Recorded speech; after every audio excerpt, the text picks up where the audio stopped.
Okay. Good afternoon, I'm Miss Finnegan and I'll be leading this session for today. So we're going to go through the basics of photography and how to set up your DSLR camera. Has anybody used a DSLR camera before? I have. Good, okay. So do you know what DSLR stands for? Yes. What does it stand for? Digital single lens reflex. Yes, very good. So that means that what you're seeing whilst you shoot through the camera is exactly what you'll take a photograph of. There's no delay, and the photograph will be exactly what you're expecting it to be, basically. And it's digital because it's you can have SLR cameras, but this is a digital one. Yeah. So yeah. First of all, we are going to talk about, I've given you a printout of the slideshow there just in case you can't see the PowerPoint. So first of all, on your slide there, you'll see ISO, so that's on the camera here. So just in case anyone doesn't know, you turn your camera on here, remove your lens cover, and go to menu. So this one's a Nikon, so you can just go straight to menu, straight to ISO sensitivity, and you will want it on here on the manual setting, not auto or anything like that, because then that means that you can't change as much on your camera. So as you can see here, I've got it set to 100, which ideally you would want, possibly, if you're in an outdoor sunny setting, you would want 100. If you're inside and there's not as much light, you would probably want it more like 400, because ISO is your camera's sensitivity to light, and it can bring in, if you're really struggling to get any light, it can bring in more fake light into your image, but because it's fake light, it'll create, as you can see on here on the pictures, the left hand picture is a lower ISO, and the right hand picture, where it's more blurred, there's more noise and grain on the photo, you can tell that that's been done with a higher ISO.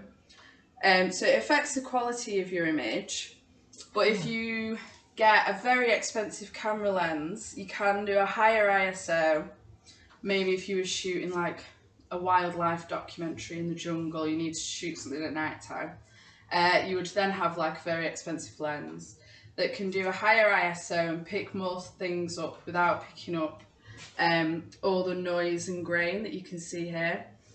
So when you get to somewhere where you're shooting your photographs, the ISO is the first thing you want to set according to your environment, and ideally you don't want to need to put it very high because it's going to affect your quality of your images. So next up is the aperture, which is on the Nikon. It's this dial here, and it comes up as an F number, so it'll say, as you can see here, F/2, or the higher you go, F16, etc. On a more expensive lens, the F number can go a lot lower and it has a greater depth of field. So you can go along here, slide the dial, and for example, if you were shooting wedding photography, I mean, sorry. If you're doing wedding photography, you want the group of people in focus, but you don't want the background in focus, you would possibly do F2. If you were doing landscape photography and you want the entire thing in focus, then you would do higher, F16. So that is the amount that your lens is open, but it sort of more controls the depth of field, and the lower your depth of field is, the more it is like looking for a human eye when you focus on something. So as you can see in the pictures here, the flowers or the grass are in focus. So this would be a lower depth of field or lower number, because the grass in the background is blurred. And then this one would be a higher number because everything's in focus. Okay, so the next one is shutter speed. On the camera here, shutter speed on the Nikon is this style.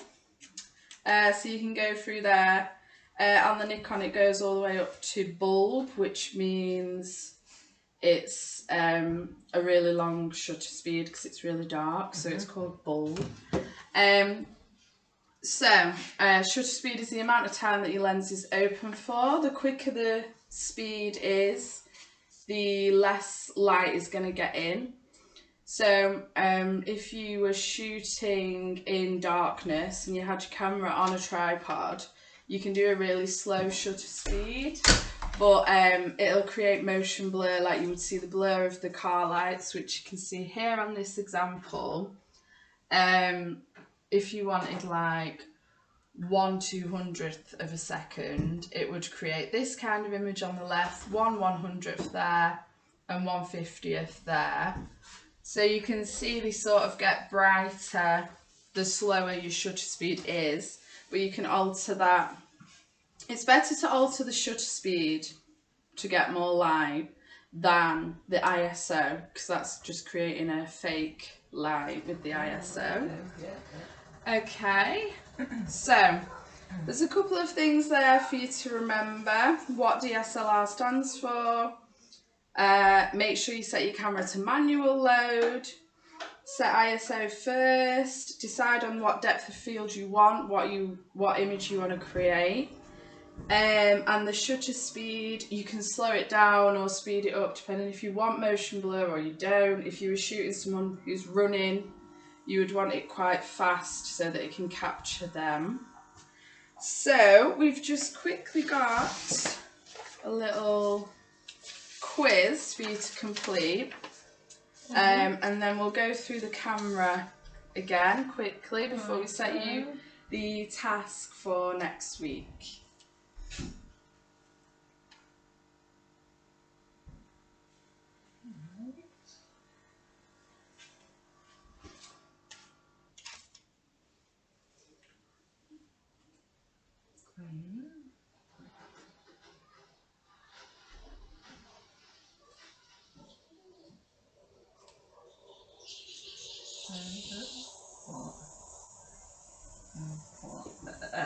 Is in what kind of numbers, yeah.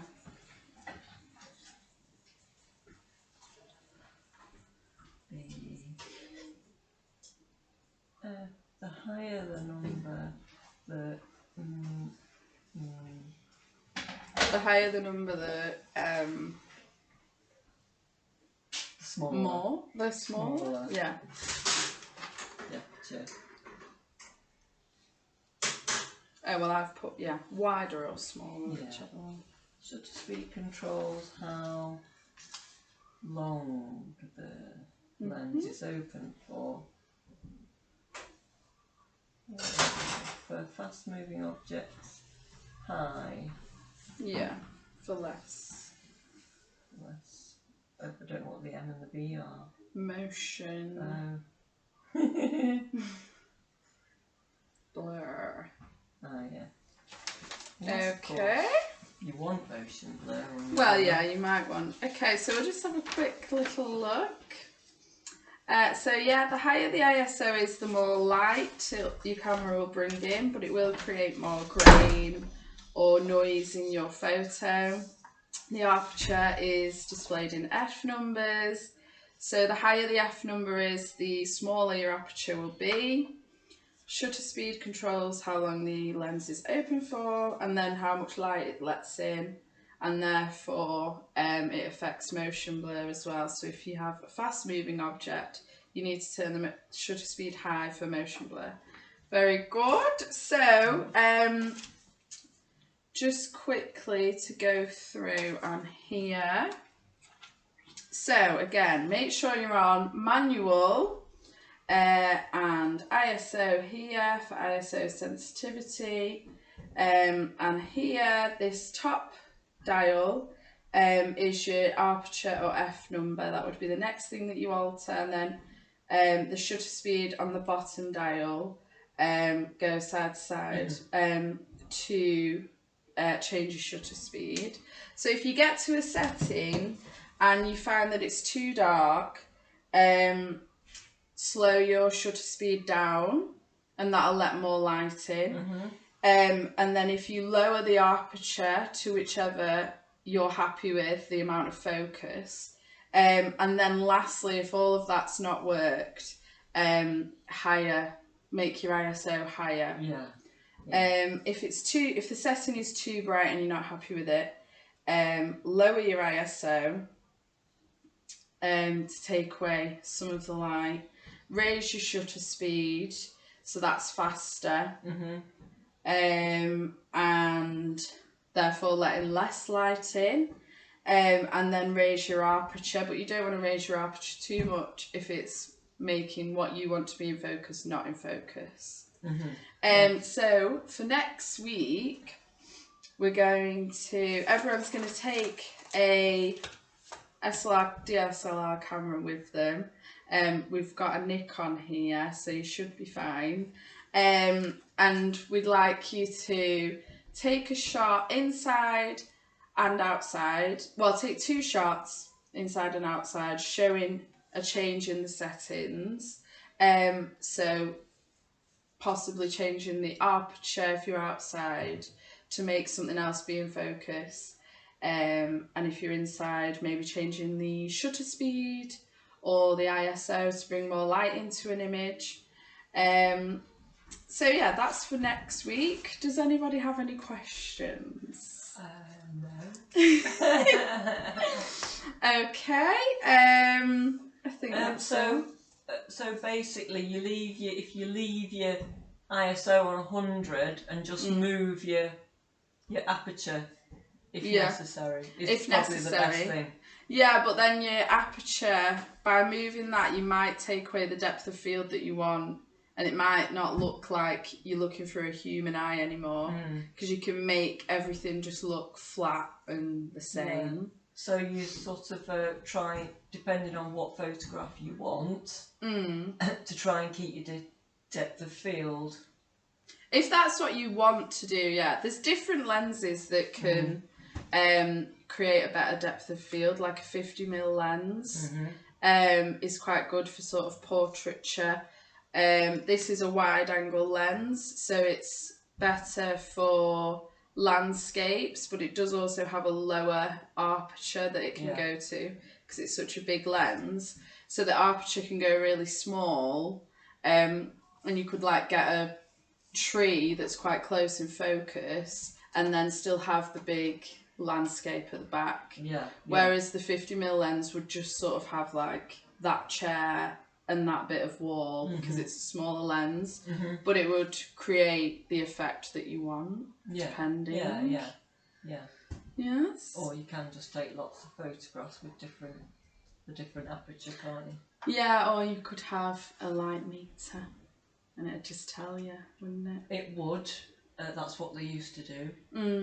But you've got your light meter in your camera. Well, with the digital one you have, haven't you? I suppose you do with some of the not digital ones, don't you? No, you tended to have to just guess. Or, well, you could bring a light meter. That's what professionals do. Well, with the non-digital ones, you would sort of just always have your ISO on the same thing, I think, and just keep it on that like 350-ish. It usually had a little flashy thing that said you were okay. Yeah, that's true. And if it was wrong, then you changed something. And if you were desperate, you would change the ISO. But if you'd rather not, yeah, the ISO would sort of be the last thing that you would do. But then again, if you wanted that effect, if you wanted to create a really highly exposed photograph, you could put the ISO up on purpose, but so this is actually like in the old cameras. Actually, isn't that the you'd get different films, so you could buy a 200 speed film. So you'd set it to the film, wouldn't you? Really? You would, but if you were going to go 200, it's a bit in between. You'd often buy 100, so your ISO would be 100, wouldn't it, really? And if you wanted a fancy black and white one, you'd buy a 400, but it would be very grainy. Yeah, but then if it was black and white, you might want the high sort of contrast, I suppose. Yeah, yeah. But then you could, if it was black and white and you were developing it yourself, you could do that afterwards as well, couldn't you? You could leave it to develop a bit longer. Maybe. Yeah, maybe. It would depend. There's a certain point where that's it. Yeah, and you would just lose the image, wouldn't you, I suppose? Yeah. So, yeah, that's everything then, I think, for this week. So if you would like to get the images for next week, if you can print them out as well, and we'll have a class discussion. Okay? Yes, yeah. Thank you. Okay. Goodbye. Goodbye. Really good.